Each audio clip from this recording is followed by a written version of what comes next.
We're back with our second segment of the interview with Mr. Arthur Schwartz.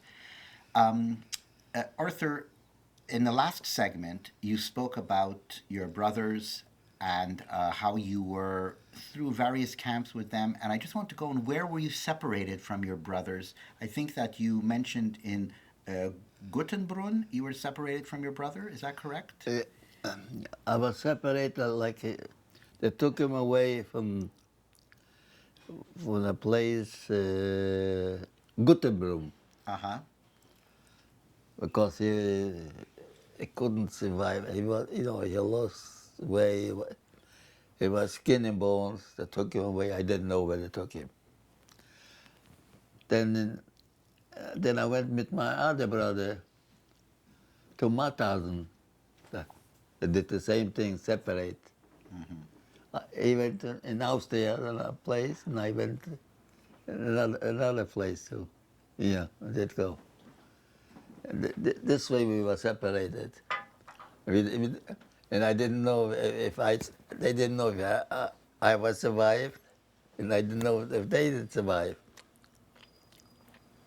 Till I find out for the UGA, I have two brothers still So is that in the Germany.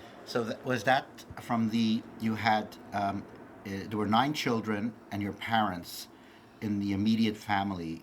Three survived the war. You and your two brothers are the only were the only survivors, That's all. We survived. All the sisters that passed away. and your I parents. mean, yeah, the family will pass away. Yeah, all the sisters. They have the all they have children. All right, but could I say something now? Of course, of course. Then, including the speech I make close to the end,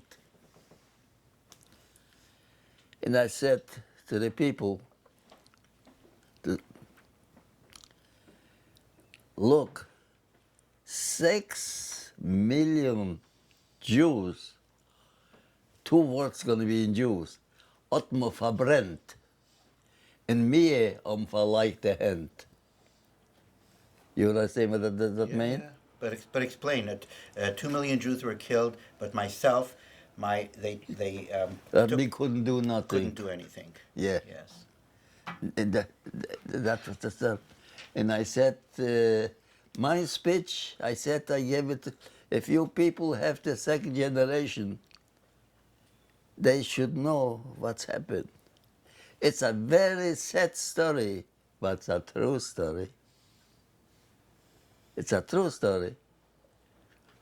And then I said to the end, if we would have 3 years before created Israel, this will never happen. I think so. I, I think so. If Israel would be created 3 years before, this will never happen. And I said to the new generation, it's special for you. If your mothers have grandchildren, let them know. It's very sad story, but it's true story. Very true. I had, here in the United States, I see a lot of anti-Semitic too, right? A lot of anti-Semitic here in this country. We see that. And I told them to the children, if I go in a place, you wouldn't believe it. The parents, they sent the children, I should give him a brucha. and, and one, almost a rabbi, he kissed my hand, the number. I said, what's this? I'm not a hero. He said, you survived and Germany is dead. Yeah, something like this. Well, sir, it's. I think it's the rabbi was showing that as a survivor, you're a special individual to have survived that horror.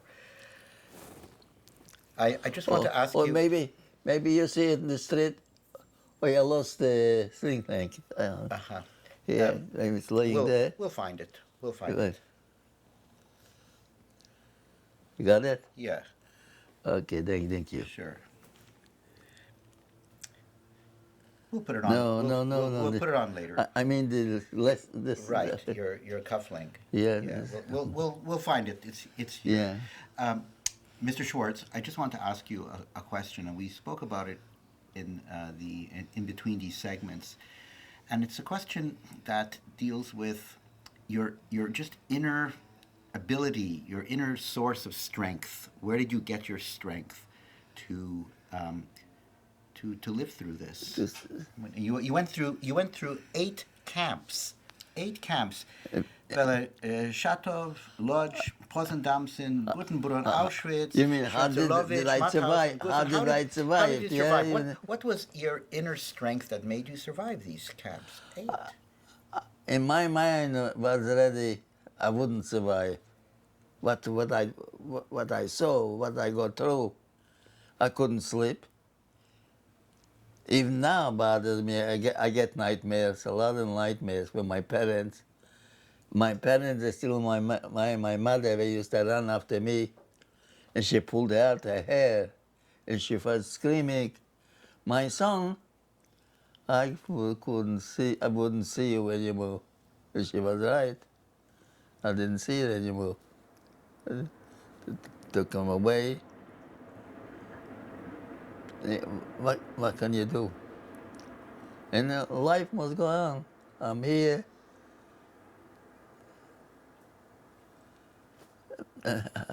That did you have? Oh, you went through a lot of stories with the Holocaust. Yes. Yeah, it was like me to mine is the biggest. It's an important story. It's an important. Mine? What you're saying is what you're saying is a very important story. It's a very important story. My place was the first one to liquidate.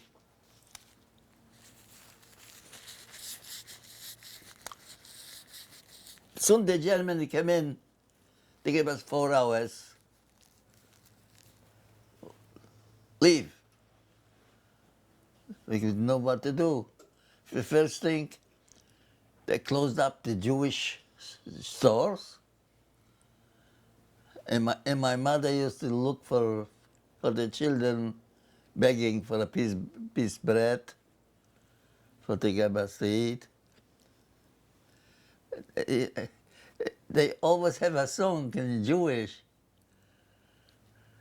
A Yiddische Mama, sie gelaufen Feuer in Wasser for the Kinder. That's what mother was doing, you know. She used to run, you know, in the villages for piece bread to give us to eat, you know, something like this. Because all Jewish stores were closed. They closed up.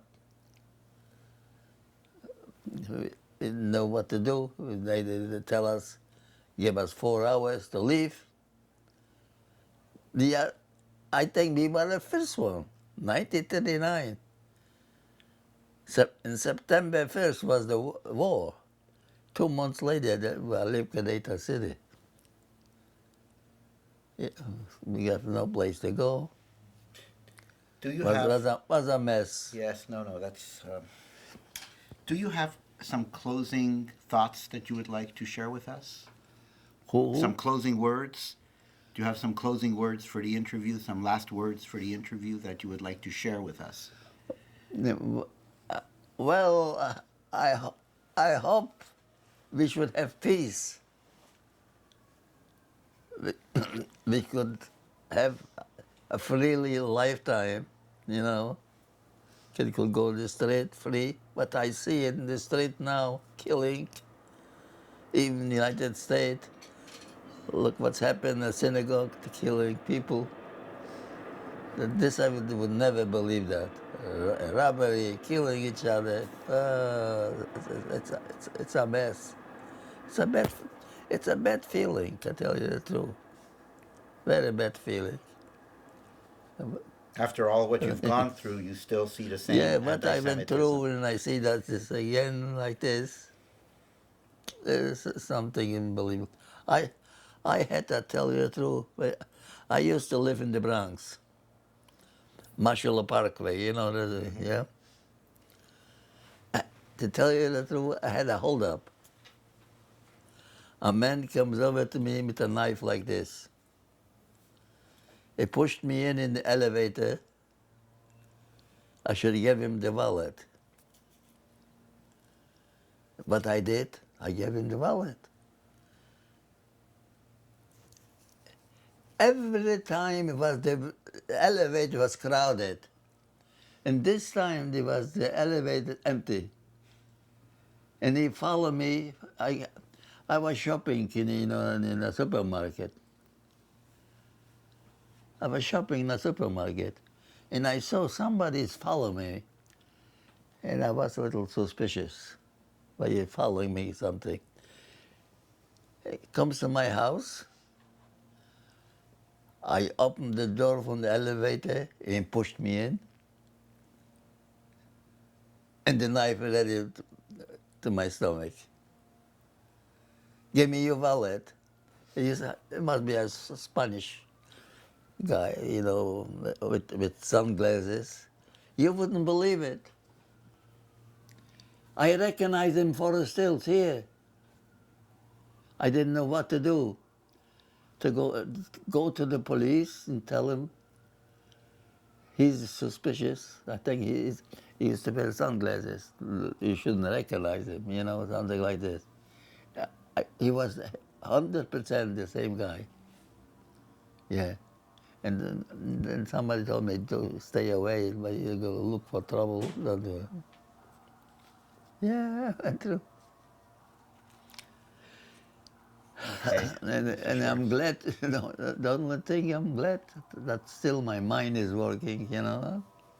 That's what it is. And you have, and your memory is very good. Mr. Schwartz, I want to thank you very much Okay, for the thanks for opportunity comment. to interview you. Right.